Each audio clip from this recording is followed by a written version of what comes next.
Saludos a cada uno de ustedes. Les agradezco una vez más que me estén acompañando para estudiar el mensaje de la palabra en este día. Así es que vamos a continuar con el estudio que hemos estado teniendo en la carta a los Tesalonicenses. Hoy entramos al capítulo 5, casi terminamos ya con este libro y vamos pues a leer, como acostumbramos, el capítulo 5, versículos del 1 al 11. Leo yo de la Biblia de las Américas este pasaje que dice así: Ahora bien, hermanos, con respecto a los tiempos y a las épocas, no tienen necesidad de que se les escriba nada, pues ustedes mismos saben perfectamente que el día del Señor vendrá, así como ladrón en la noche, y que cuando estén diciendo paz y seguridad, entonces la destrucción vendrá sobre ellos repentinamente como dolores de parto a una mujer que está encinta, y no escaparán. Pero ustedes, hermanos, no están en tinieblas para que el día los sorprenda como ladrón, porque todos ustedes son hijos de luz e hijos del día. No somos de la noche ni somos de las tinieblas, por tanto, no durmamos como los demás, sino estemos alertas y seamos sobrios, porque los que duermen de noche duermen, y los que se emborrachan de noche se emborrachan. Pero puesto que vosotros somos del día, seamos sobrios, habiéndonos puesto la coraza de la fe y del amor y el casco de la esperanza y de la salvación. Porque no nos ha destinado Dios para ira, sino para obtener salvación por medio de nuestro Señor Jesucristo, ya que murió por nosotros, para que ya sea que estemos despiertos o dormidos, vivamos junto a Él. Por tanto, confórtense los unos a los otros y edifíquense el uno al otro, tal como lo están haciendo ya. Señor bendiga su palabra. Vayamos en oración. Padre bendito, gracias, Señor, te damos en este día por darnos el privilegio y la oportunidad de seguir estudiando, Señor, esta carta tan interesante. Gracias, Señor, porque ha sido una iglesia, que esta iglesia fue una iglesia, Señor, que tuvo un buen testimonio, que tuvo una fe firme, y que, Señor, pues así nosotros debemos de imitarnos a esta iglesia. Ayúdanos, Padre. Estamos viviendo tiempos difíciles. Sabemos que hemos sido llamados a tu lado para honrarte y glorificarte. Te amamos y te pedimos pues que tú nos ayudes a continuar adelante, haciendo lo que va de acuerdo a tu santa y bendita voluntad. En el nombre de Cristo Jesús pedimos esto. Amén. Bueno, mis hermanos, en el capítulo anterior vimos, ¿verdad?, que el apóstol Pablo, a través del Espíritu Santo, habla a la iglesia de Tesalónica sobre el arrebatamiento. Los hermanos estaban preocupados, algunos habían muerto y no sabían, ¿verdad?, cómo es que ellos iban a recibir su nuevo cuerpo, cómo es que ellos iban a ser resucitados, y Pablo les habló. Pero ahora Pablo en este capítulo 5 da un giro que sigue, recuerde, sobre las mismas cosas que hablamos, ¿verdad?, sobre los últimos tiempos, lo que le llamamos la parusía, la segunda venida del Señor Jesucristo, ¿verdad?, o la escatología, que es el estudio de los últimos eventos de la historia humana. Ahora, una de las preguntas más comunes entre las personas que, pues, al ser espirituales nos hacemos es: ¿cuándo será el fin del mundo? Cuando yo era chavalo, a 6, 7 años, pues en aquellos tiempos se acostumbraba mucho salir a la calle, a jugar fútbol, a jugar con los amigos. Y recuerdo que después de jugar en las tardes, nos sentábamos a platicar en la banqueta. Y uno de los temas que siempre hablábamos, o muy común hablábamos, era sobre el fin del mundo. Preguntábamos: ¿y cuándo será el fin del mundo? Obviamente que todo lo que nosotros hablábamos, éramos chamacos, era especulación. Y especulación digo porque nadie había estudiado la Biblia, y lo que nosotros decíamos, pues lo habíamos escuchado de otras personas, de adultos, y obviamente pues lo que decíamos era que el mundo se va a acabar cuando sea el fin de este siglo, o cuando llegue el año 2000. Ahora, yo no estoy hablando de los a años 70, a principios de los 70. Entonces, pues nosotros decíamos, eso falta como 27 años, veintitantos años, y decíamos, no creemos que nosotros lleguemos hasta ese tiempo. Ahora, hoy estamos ya 22 años después del año 2000 y aquí seguimos. Ahora, es bien importante pues que no solamente los cristianos, sino aquellos que aún no han hecho esa profesión de fe, entendamos, ¿verdad?, lo que Dios nos ha dejado en su palabra sobre, ¿verdad?, los últimos tiempos. Ahora, Pablo introduce, pues, como dije anteriormente, dos temas importantes de los últimos tiempos en esta carta. Vimos que al final del capítulo 4 habla del arrebatamiento de la iglesia, y ahora en el capítulo 5 de los versículos 1 al 11, la segunda venida del Señor Jesucristo y el juicio de Dios a las naciones. Ahora, es posible que estos creyentes de la iglesia de Tesalónica estaban ansiosos por saber si el Señor Jesucristo regresaría pronto a restaurar, ¿verdad?, el reino de Israel y su reino celestial, ya en esa época. Ahora Pablo, obviamente, como lo dijo en el versículo 1, repito, dice, ahora bien, hermanos, con respecto a los tiempos y a las épocas, no tienen necesidad de que se les escriba nada. Entonces, fíjese que Pablo empieza hablando acerca de este tema sobre, ¿verdad?, cómo es que la iglesia fue llamada a vivir en la luz y la verdad de Jesucristo. Entonces vamos a entrar en eso. El tema de hoy, ya lo dije, es la iglesia de Tesalónica, una iglesia que fue llamada a vivir en la luz y la verdad de Jesucristo. Y el punto número 1 es, primeramente, vamos a ver las características del día del Señor. ¿Qué nos dice la Biblia al respecto?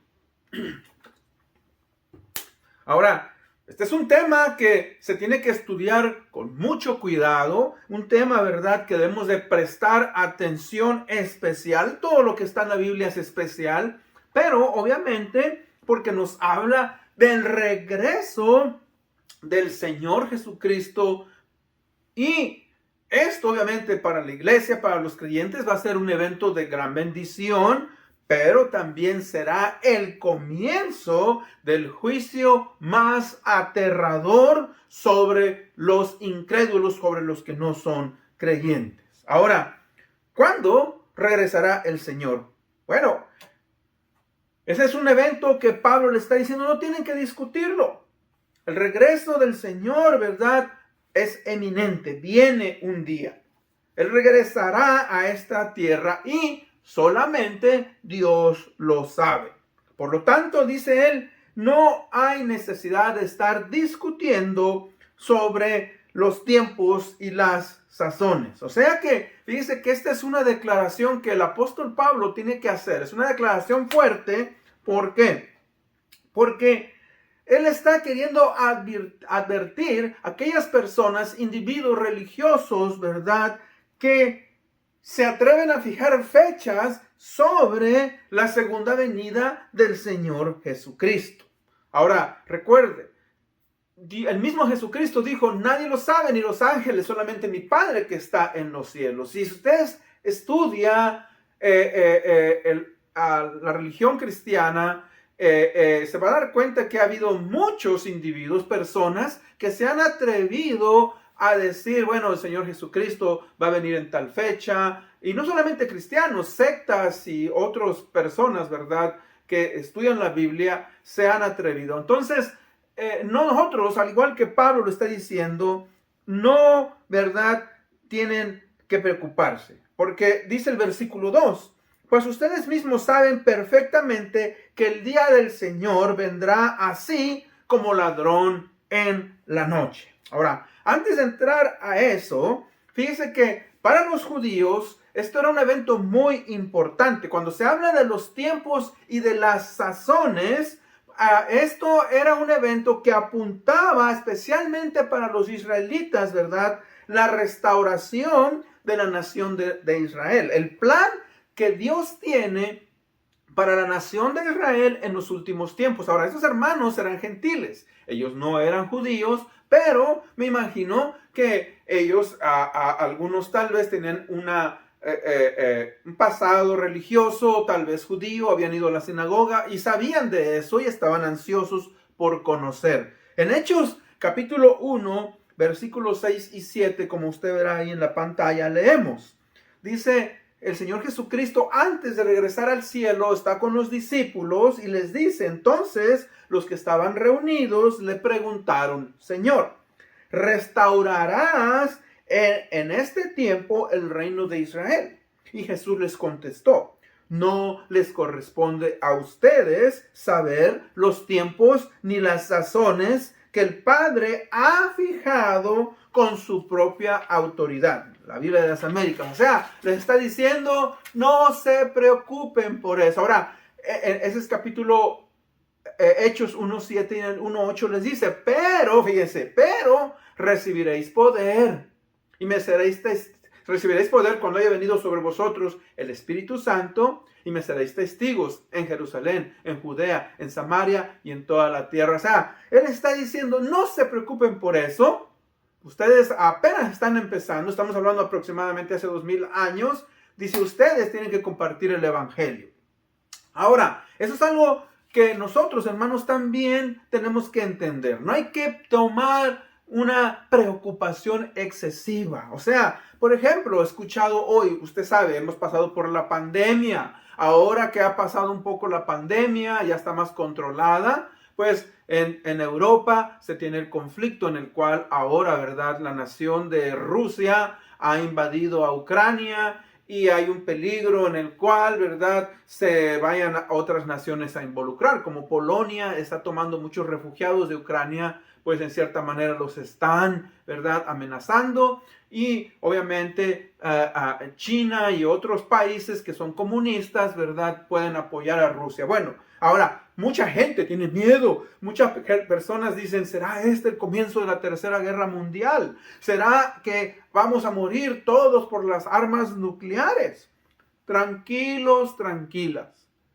Dios tiene un propósito, Dios tiene un plan. El Señor Jesucristo dijo, y oiréis de rumores de guerras, de hambres, de pestilencias, terremotos, dice, pero ese no es el fin. De hecho, le leo yo, mire, en Mateo 24:6, este pasaje, Mateo 24:6, que va a ver ahí en la pantalla, dice, y habréis de oír de guerras y rumores de guerras, cuidado, no os alarméis, porque es necesario que todo esto suceda, pero todavía no es el fin. O sea, todo eso va a suceder. Y todo eso, hermano, amigo, que me escucha, sucede porque el corazón del ser humano, tristemente, está inclinado a la maldad. Por eso es que hay hambre, por eso es que hay guerra, por eso es que tristemente este mundo, ¿verdad? Muchas de las cosas que pasamos es por consecuencia, ¿verdad?, del pecado del ser humano. Ahora, dice el versículo 2, dice que ese día, el día del gran juicio de Dios,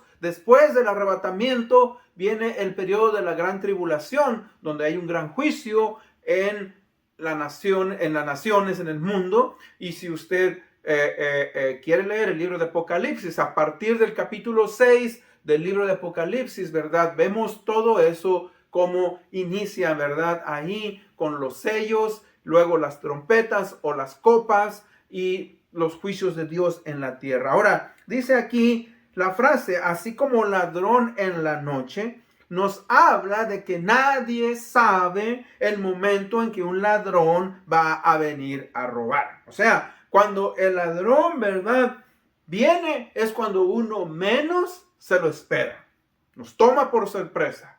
Yo me acuerdo igual cuando era muy chavalo, muy niño, entró un ladrón en nuestra casa, allá donde yo vivía en México, en Cuernavaca. Tristemente, nos robó muchas pertenencias, se llevó alhajas, se llevó una licuadora, bueno, muchas cosas. Y lo triste es que de todos los que estábamos en ese hogar, en esa casa, nadie sintió.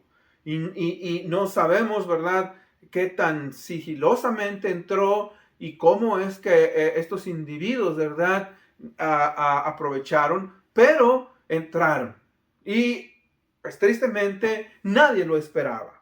Y esto de la misma manera, cuando dice que el día del Señor, el juicio de Dios vendrá sobre las naciones, ¿verdad? Va a ser un evento repentino que va a tomar a este mundo de sorpresa y que va a ser, ¿verdad?, algo extremadamente terrible. Ahora, fíjense que hay algo muy similar. Hay algo muy similar en la frase que el Señor Jesucristo dijo en Mateo 24, del 37 y 38. Él expresó, dice, como en los días de Noé. Fíjense que ahí en Mateo 24 y 25 es un pasaje del Evangelio de Mateo que se llama escatológico porque está hablando de los últimos tiempos. Y una de las características de los últimos tiempos que el Señor Jesucristo habla aquí, como en los días de Noé, dos características es que en los tiempos del día de Noé había una gran abundancia de pecado y desobediencia. O sea, por eso es que Dios exterminó a la humanidad de aquellos tiempos.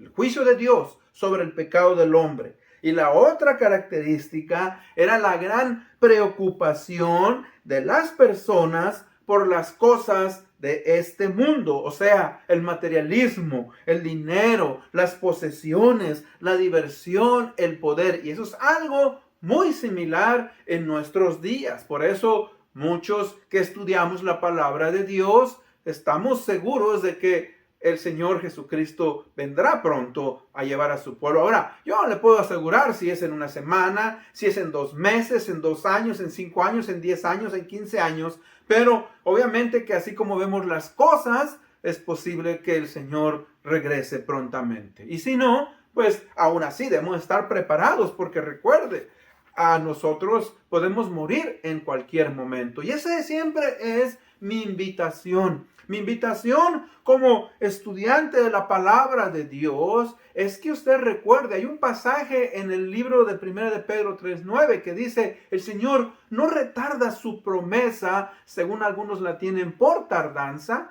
sino que Él es paciente para con todos, no queriendo que ninguno perezca, sino que todos procedan al arrepentimiento. O sea, la voluntad de Dios, Él quiere que todo ser humano sea salvo. Por eso mandó a su Hijo Jesucristo a morir en la cruz del Calvario. Dice, de tal manera amó Dios al mundo que ha dado a su Hijo unigénito para que todo aquel que en Él crea no se pierda, mas tenga vida eterna. Y eso es algo muy importante, es algo muy esencial que usted y yo, obviamente, debemos, ¿verdad?, de entender. Ahora, si usted ya hizo esa profesión de fe, usted conoce al Señor Jesucristo, le animo a que siga adelante caminando en obediencia. Y si usted no ha hecho esa profesión de fe, es que usted, ¿verdad?, reconozca su estado de pecado, se arrepienta, confiese a Dios y trate de vivir una vida conforme Dios lo mande. Busque una iglesia, se entregue a una iglesia cristiana, a un grupo de cristianos donde se le va a enseñar a caminar con Dios. Bueno, vamos a entrar entonces al punto número 2. Ahora, en el punto número 2, él nos dice que cuál debe de ser el responso del creyente ante la eminente venida del Señor Jesucristo. El responso del creyente ante la eminente segunda venida de Jesucristo. Para esto estudiamos los versículos 4 y 5. Dice, pero ustedes, hermanos, no están en tinieblas para que el día los sorprenda como ladrón. Porque todos ustedes son hijos de la luz e hijos del día. No somos de la noche ni somos de las tinieblas. O sea que aquí Pablo está haciendo una comparación. Primeramente dice que todo aquel que ha recibido al Señor Jesucristo como Señor y Salvador, ¿verdad?, no debe de estar en preocupación excesiva. O sea, hermanos, ¿por qué? Porque Dios, ¿verdad?, nos ha dado el privilegio y la oportunidad de conocerle y que el juicio de Dios no es para el creyente. Ustedes, hermanos, dicen, no están en tinieblas para que el día lo sorprenda como ladrón, o sea, la segunda venida. Ahora, ¿por qué? Porque seremos arrebatados juntamente con Cristo. Y esos eventos catastróficos que la gente aún en las noticias llaman apocalípticos, no van a tener ningún efecto sobre el creyente, ¿verdad? Porque somos hijos de la luz. Ahora, cuando dice aquí hay una comparación, recuerde, hay una diferencia, es obvio, hay una diferencia, un gran contraste entre la luz y las tinieblas. La palabra tinieblas aquí en la Biblia, en este caso, obviamente es ausencia de luz, pero en este caso la palabra dice que nosotros no estamos en tinieblas, es que nosotros no estamos en ignorancia mental, hablando espiritualmente. O sea, no estamos viviendo una vida de pecado, es que no estamos espiritualmente perdidos, sino, en otras palabras, una persona que vive apartada de la voluntad de Dios. ¿Por qué? Porque obviamente cuando uno está en la oscuridad espiritual, pues no le interesa a uno las cosas de Dios. Yo vivía así. A mí me daba miedo cuando venía un amigo de mi hermano, mayor que yo, a buscarlo, que era pastor, y tocaba la puerta y me preguntaba, ¿está tu hermano? Y pues yo le decía, espérame tantito, porque yo no quería abrir la puerta. Yo decía, hermano, si voy y le abro la puerta, me va a hacer la plática, me va a hablar de Dios, yo no quiero saber nada de Dios. Y sinceramente yo lo dejaba allá afuera y me decía, ve, abre la puerta, dile qué pasa, no es malo, sea amable. Y ya iba yo y me saludaba por mi nombre y todo eso. Pero yo le tenía miedo, porque yo sabía que él representaba, fíjese, la autoridad de Dios. Yo sabía que él tenía algo diferente que yo no tenía, pero yo no quería salir de la oscuridad. Yo quería seguir viviendo en la oscuridad. Yo no quería salir de esa oscuridad, ni quería venir a la luz. Y esto, mis hermanos, es bien importante, pues, ¿verdad? De que entendamos eso, pues, que en el Antiguo Testamento, fíjese, especialmente cuando usted lee los profetas Isaías, Ezequiel, Amós, Joel, Abdías, Sofonías, Zacarías y Malaquías, fíjese que ellos tenían muchas referencias a lo que era el día del Señor. El día del Señor es un día de juicio a las naciones. Un día en el cual la ira de Dios va a ser derramada sobre las naciones. Un día de visitación, el día del gran Dios Todopoderoso. Por eso es que el cristiano se le dice aquí que debe de buscar tener un discernimiento espiritual que proviene de la palabra de Dios y que nos da la luz para poder vivir de una manera correcta. Fíjese que por eso es que nosotros vivimos y aplicamos los principios de la palabra de Dios. Ahora, no estamos hablando de perfección, no estamos hablando que los cristianos o que yo, por ejemplo, como pastor, yo no tengo tentación, que todo en mi vida es color de rosa. No, por favor, no me malentienda. Soy un ser que todavía tengo una naturaleza pecadora y que a veces, ¿verdad?, tengo mis conflictos. Pero cuando me doy cuenta, le pido perdón a Dios, le pido perdón a las otras personas que he ofendido y continúo adelante. O sea, que no es verdad que uno es perfecto, no. Ahora, dice el versículo 5, dice, por tanto, no durma, porque todos ustedes son hijos de luz e hijos del día, no somos de la noche ni de las tinieblas. O sea, que el cristiano, ¿verdad?, vive conforme a lo que la palabra de Dios le indica y le va marcando. Nosotros ahora nos hemos identificado con el Señor Jesucristo. Nosotros ahora, ¿verdad?, ya no vivimos conforme a la manera en la cual antes nosotros, ¿verdad?, estábamos haciendo las cosas. No, es muy diferente. Por eso es importante que usted y yo, es importante, ¿verdad?, que cada uno de nosotros nos apeguemos a los principios de la palabra de Dios. Somos hijos del día y tenemos que identificarnos de acuerdo a la luz que Dios ha reflejado a los hombres.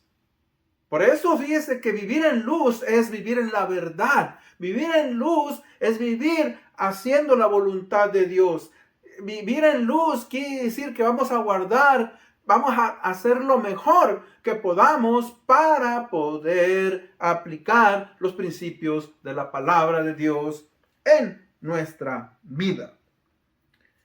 Es una verdad, mis hermanos, maravillosa, que ahora nosotros hemos sido transformados. Por eso somos renovados en nuestra mente. Ya hemos dejado, ¿verdad?, de vivir conforme a la oscuridad. Ahora, cuando digo, fíjese, cuando decir vivir en la oscuridad es precisamente eso, o sea, vivir conforme, ¿verdad?, a las cosas que no van conforme a lo que Dios quiere en nuestras vidas. Ahora fíjese que el versículo 6 dice, por tanto, no durmamos como los demás, sino estemos alerta y seamos sobrios. O sea que aquí el apóstol Pablo está hablándole a los creyentes que el creyente no debe de estar espiritualmente adormecido, dormido. O sea que el deber de un creyente es que no debe de dormir, sino velar y estar sobrio. Ahora, ¿qué quiere decir eso? Quiere decir eso, ¿verdad? Obviamente, físicamente tenemos que dormir, pero lo que está diciendo es que el creyente tiene, ¿verdad?, que constantemente estar observando lo que está pasando en el mundo y compararlo con lo que la palabra de Dios nos dice. Ahora, tristemente, muchos de nosotros como cristianos a veces entramos, ¿verdad?, en una modorra espiritual. O sea, una modorra espiritual es un letargo, es una torpeza espiritual. O sea, nos conformamos. Por eso, fíjese que el libro de Romanos 12:2 dice, no os conforméis o no os adaptéis a este mundo, sino transformaos por medio de la renovación de vuestro entendimiento, para que comprobéis cuál es la buena voluntad de Dios, agradable y perfecta. O sea que el creyente debe de estar, ¿verdad?, constantemente firme, observando lo que está pasando a su alrededor, darse cuenta y reaccionar de una manera positiva a lo que se está diciendo, a lo que está ocurriendo. Fíjese que cuando un creyente está espiritualmente dormido, no está involucrado en las cosas de Dios. Su mente y su conducta no se preocupan por las cosas de Dios. Y eso es lo que nos está diciendo. Somos del día, seamos sobrios, ¿verdad? Estamos pendientes. Una persona, mis hermanos, que está espiritualmente dormida, no está consciente de lo que Dios, ¿verdad?, está haciendo a su alrededor. Usted y yo somos llamados a participar en el reino de Dios para, ¿verdad?, traer bendición a este mundo. Por eso es que nos está diciendo aquí que no nos preocupemos y trabajemos. Ahora, hay un evento muy importante que también el Señor Jesucristo habló en el libro de Mateo sobre la parábola de las 10 vírgenes. Fíjese que en la parábola de las 10 vírgenes, ¿verdad?, esta parábola de las 10 vírgenes está en medio de un pasaje que habla sobre los últimos tiempos, escatológico. Y es de gran importancia que observemos y nos preguntemos, fíjese, si nosotros poseemos el Espíritu Santo en nosotros, porque dice que 5 vírgenes eran prudentes y 5 vírgenes eran imprudentes. O sea, todas, ¿verdad?, tenían su lámpara, todas, ¿verdad?, estaban esperando al novio, y cuando esperando al novio, dice que todas cabecearon, y de repente se les dijo, aquí viene el novio. Entonces dice que todas se pararon, y aquellas que ya se estaba acabando su aceite, dijeron a las otras, denos de su aceite, pero ellas dijeron, no, porque se nos va a acabar, vayan y compren. Y mientras ellas iban a comprar, vino el novio, agarró a las 5 sensatas y se las llevó. Ahora, esta parábola nos habla obviamente de que, ¿verdad?, aquel que tiene al Espíritu Santo, ¿verdad?, va a ser llevado. Aquel que no tiene el Espíritu Santo va a ser dejado. Y por eso es importante que una persona, cuando recibe al Señor Jesucristo, entienda, ¿verdad?, esa profesión de fe, y que nosotros, mis hermanos, tenemos al Espíritu Santo. O sea que el aceite era simbolismo del Espíritu Santo. Por eso es importante, ¿verdad?, que usted entienda esto. O sea que es importante que un cristiano se pregunte si ha hecho una profesión de fe verdadera o solamente está buscando escapar de la condenación eterna. Que si esta profesión de fe ha sido auténtica. Porque usted no quiere llegar a su destino final y darse cuenta que su fe no era auténtica. Por eso en Mateo 26:41 dice: velad y orad para que no entréis en tentación. En la palabra de Dios para todos dice: quédense despiertos y oren pidiendo fuerzas para resistir la tentación. O sea que el creyente debe de ser sobrio, pensar claramente y tener dominio propio. Versículos 8 al 10 dice: pero puesto que nosotros somos del día, seamos sobrios, habiéndonos puestos la coraza de la fe, del amor por casco y la esperanza de la salvación, porque no nos ha destinado Dios para ira, sino para obtener salvación por medio de nuestro Señor Jesucristo, que murió por nosotros, para que ya sea que estemos despiertos o dormidos, vivamos juntamente con Él. Mire, y usa nuevamente esa palabra, despiertos o dormidos. Despiertos es que Él venga y estemos con vida, o dormidos, que ya morimos y que vamos a ser llevados en el arrebatamiento juntamente con Él. Y si usted quiere entender un poquito mejor sobre el arrebatamiento, pues le invito a que escuche nuevamente el estudio anterior de este, que usted puede entender mejor sobre lo que es el arrebatamiento. Ahora, dice que aquí se nos habla de dos herramientas importantes para poder permanecer en la vida cristiana. Dice la coraza la coraza, que nos habla de la fe y del amor, y el casco de la esperanza. O sea, que la coraza de la fe y del amor es que la coraza, cuando se iba a la guerra, protegía esta parte, protegía el corazón del soldado. Entonces el creyente, mis hermanos, debe de estar protegido. O sea, su corazón debe de estar comprometido y enfocado en Jesucristo y su iglesia. O sea, él debe de tener esa causa que Cristo le mandó a predicar y a vivir en la luz del Evangelio. O sea, debemos de vivir en la fe del Señor Jesucristo, y eso va a proteger nuestro corazón. Y cuando hablo del corazón, estoy hablando de la mente, de los pensamientos, de los sentimientos, de las emociones, de nuestra conciencia y de la moral. Fíjese que eso es algo bien importante. ¿Y sabe qué? Y la otra parte, cuando dice la fe y el amor, es que el amor que nosotros tenemos por Jesucristo es nuestra mayor motivación para poder nosotros, ¿verdad?, poder permanecer y llegar hasta el final de nuestra carrera que uno tiene por delante. El casco de la fe nos protege de los ataques de Satanás y de este mundo. Este mundo tiene un sistema y somos atacados por esto. Y uno de los ataques más grandes en la fe del creyente es la duda. Satanás va a traer duda.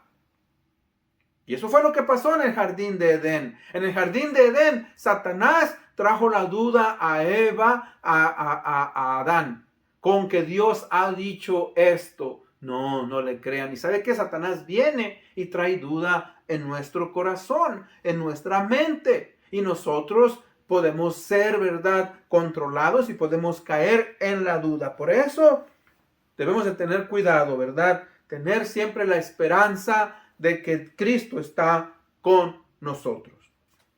Ahora, en conclusión, se nos dice en el versículo 11, dice: por tanto, confórtense los unos a los otros y edifíquense el uno al otro como lo están haciendo ahora. O sea que, hermanos, amigos, con estos acontecimientos de los últimos tiempos, hay un mundo que ahora es globalizado, hay muchos avances en la comunicación, en la ciencia, en la tecnología. Y es más eminente, cada vez es más cerca, y es posible que el arrebatamiento y la segunda venida del Señor Jesucristo, ¿verdad?, venga pronto. Yo no sé cuándo va a venir. Yo no soy profeta en ese aspecto, pero lo que sí le quiero decir es que cómo debemos de comportarnos. ¿Cómo es que usted y yo como cristianos debemos de vivir la vida cristiana?